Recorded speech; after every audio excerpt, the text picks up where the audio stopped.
আসসালামু আলাইকুম রহমতুল্লাহি বারাকাতু। আমার সম্মানিত দর্শকবৃন্দ, খুবই সুন্দর একটি আলোচনা নিয়ে আপনাদের সামনে উপস্থিত হয়েছি। আশা করি আপনারা যদি এ টু জেড শুনেন ইনশাআল্লাহ উপকৃত হবেন। সুপ্রিয় দর্শকবৃন্দ, আমার আলোচনা শুরু করার পূর্বে আপনাদের নিকট রিকোয়েস্ট জানাচ্ছি, আমাকে লাইক, কমেন্ট, শেয়ার এবং সাবস্ক্রাইবের মাধ্যমে সহযোগিতা করবেন, যাতে পরবর্তীতে নতুন কোনো ভিডিও নিয়ে আপনাদের সামনে উপস্থিত হতে পারি, উৎসাহিত হয়। সুপ্রিয় দর্শকবৃন্দ, আমার আজকে আলোচনার বিষয় হচ্ছে, আমরা যখন ঘুমের ঘরে যাই, অর্থাৎ আমরা ঘুমাই, ঘুম এটা হচ্ছে আল্লাহর পক্ষ থেকে নিয়ামত। ঘুমে যখন আমরা খারাপ খারাপ স্বপ্ন দেখি, তখন আমাদের ঘুমটা আর নিয়ামত থাকে না, তখন আযাবে পরিণত হয়ে যায়। অর্থাৎ এই ঘুম না আসার কারণে, সঠিক সময়ে ঘুম না হওয়ার কারণে আমাদের শারীরিকভাবে অনেক ক্ষতির সম্মুখীন হইতে হয়, যার কারণে আমাদের দিল ও দিমাগ ভালো থাকে না। আল্লাহর পক্ষ থেকে যেহেতু ঘুমটা নিয়ামত, এই ঘুমের মধ্যে যদি খারাপ খারাপ স্বপ্ন না দেখা হয় তাহলে আরামের ঘুম হবে। আর যদি শয়তানের মাধ্যমে খারাপ কোনো স্বপ্ন দেখে কোনো মানুষ, তাহলে ঘুমটা ভালো হবে না, অর্থাৎ পরিপূর্ণ ঘুম হবে না। তাই আসুন আমরা আজকে খুবই গুরুত্বপূর্ণ একটি হাদিস, যে হাদিসের মধ্য থেকে আমরা শিক্ষা লাভ করতে পারব।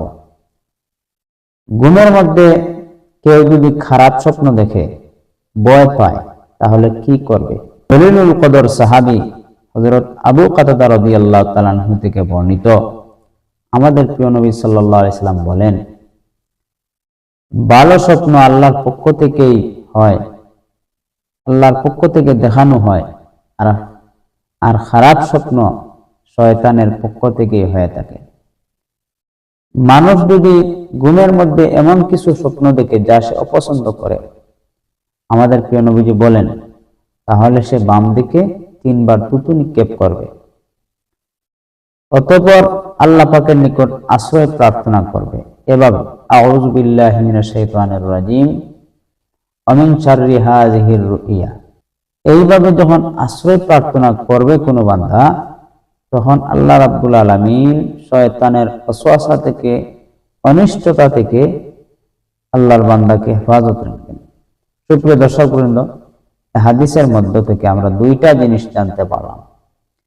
যখন কোনো মানুষ ঘুমাতে যায় আর খারাপ স্বপ্ন দেখে, তখন দেখার পর আমাদের নবীজির শিক্ষা হচ্ছে 3 বার বাম দিকে থুতু নিক্ষেপ করা, 1 নাম্বার শিক্ষা। 2 নাম্বার শিক্ষা হচ্ছে আমাদের প্রিয় নবীজির যে আল্লাহ পাকের নিকট আশ্রয় প্রার্থনা করা শয়তানের অনিষ্টতা থেকে। আর আশ্রয় প্রার্থনাটা কিভাবে করতে হবে? আমাদের প্রিয় নবীজি বলেন, আউযু বিল্লাহি মিনাশ শাইতানির রাজিম ওয়া মিন শাররি হাযিহির রুইয়া।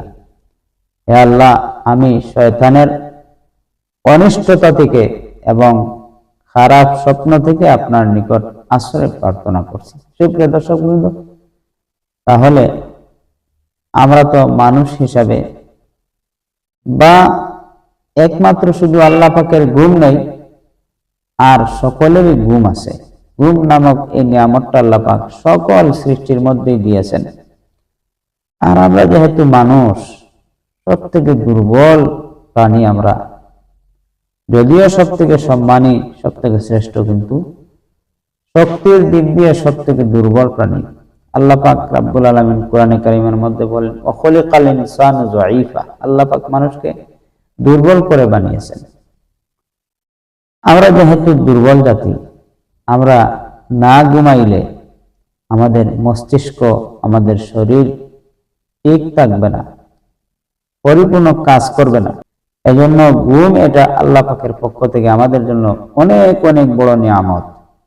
তাই এই ঘুমের মধ্যে যাতে কোনো ব্যাঘাত না ঘটে শয়তানের দ্বারা এবং খারাপ স্বপ্ন দেখার মাধ্যমে, তাই আমাদের প্রিয় নবী সাল্লাল্লাহু আলাইহি সাল্লাম আমাদেরকে শিখিয়ে গেছেন, আমরা খারাপ কোনো স্বপ্ন দেখলে, ঘুমে কোনো ব্যাঘাত ঘটলে, খারাপ স্বপ্নের মাধ্যমে আমরা বাম দিকে 3 বার থুতু নিক্ষেপ করব এবং আল্লাহ পাকের নিকট শয়তানের অনিষ্টতা থেকে আশ্রয় প্রার্থনা করব। সুপ্রিয় দর্শকবৃন্দ, সংক্ষিপ্ত এই আলোচনার উপর আল্লাহ পাক যেন আমাদের সবাইকে আমলের তৌফিক দান করে।